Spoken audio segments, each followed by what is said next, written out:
Alright guys, working on the power director on the 190. Checking my pressures.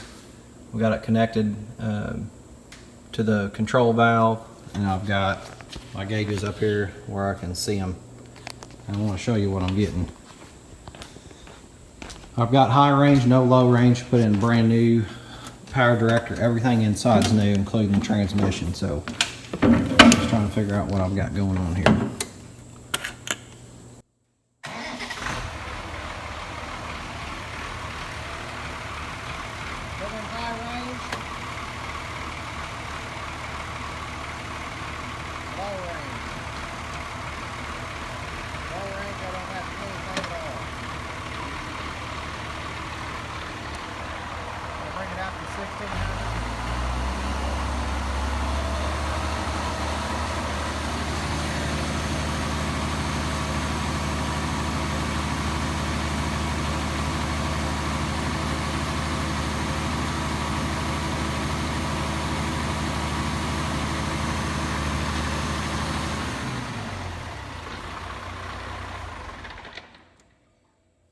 Just trying to figure out what I've got going. I've got roughly 50 psi when I'm in low range. Alright guys, pulled off the control valve on the power director to further investigate, and what I found was one of the tubes that goes to the power director looks like it's pushed back in, maybe when I installed it. The O-rings and everything are fine, but if you look at it, you can see the high side, which I believe is to the back, sticks out a good 1/2 inch to 3/4, and then the low side is only 1/4 inch tops.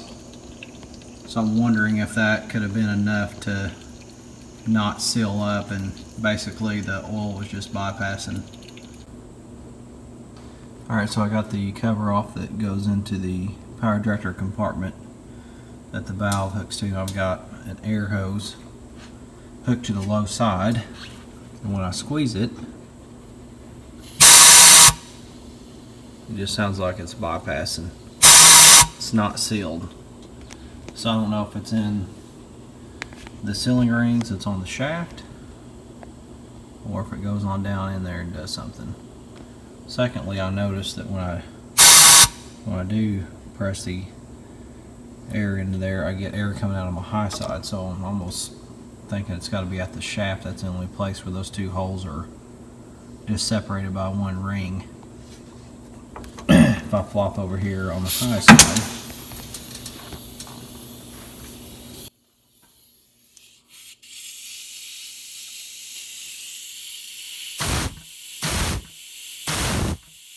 the high side functions like it's supposed to, and I saw that whenever I was driving it.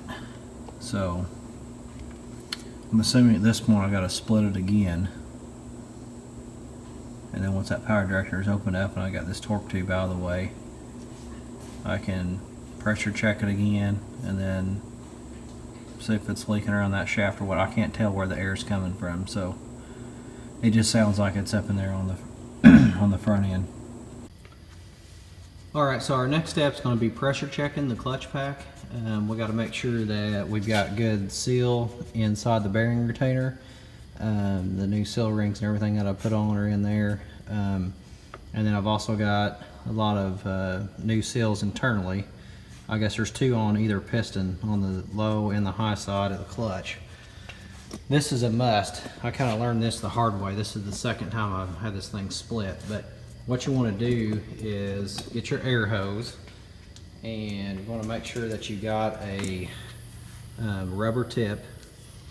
And I'll show you what we're going to do here. We'll watch our clutch. And I'm just going to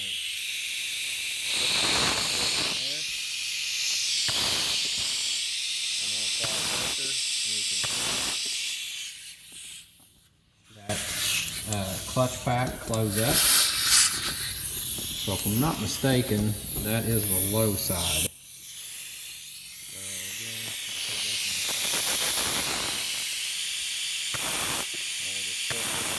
that does it. Now we'll do the high side.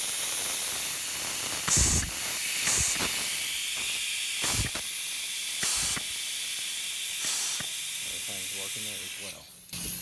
So also what you may want to do while you're testing that is also rotate. So let me get this set up here where we can watch it, because I want to rotate that clutch, because the sealing rings in here, I just want to make sure that everything's good.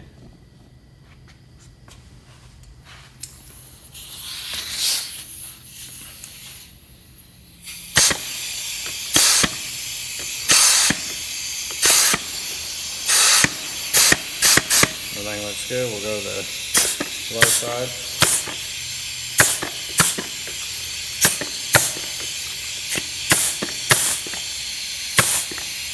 Everything looks good.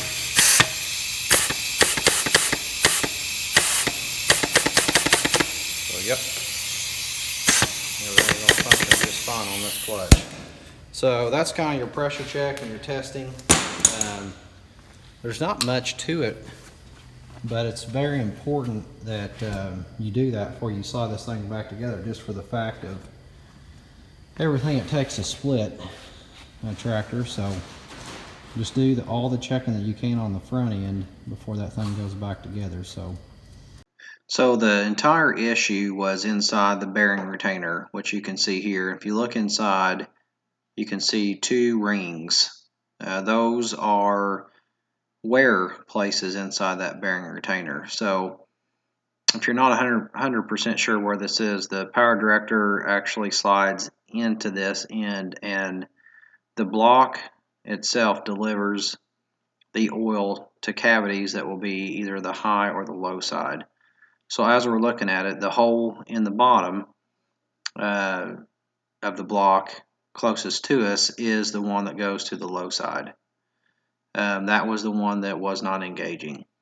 So what ended up being the issue is the grooves allowed the air pressure or oil, when it was running, to bypass around the cavity that should have been delivering the fluid to the clutch discs. And when that happened, I didn't get anything pressured that would close up the clutch disc and put me in low range. So unfortunately, in this case, I had to split that tractor again, as you saw, in order to make the repairs. So it's very important to make sure that you do your bench testing. It doesn't have to be installed on the tractor. You can do it right on the bench before you even put it over there. So you'll have to have the block, of course. You can't have it installed. If you're just doing power director, then that block's going to remain on the tractor anyway, so you'll want to slide it like I did in this video in there, and then you can do your testing. So I hope this was helpful, and if you're getting ready to do a power director replacement, hopefully this will prevent you from coming across some issues the hard way like I did.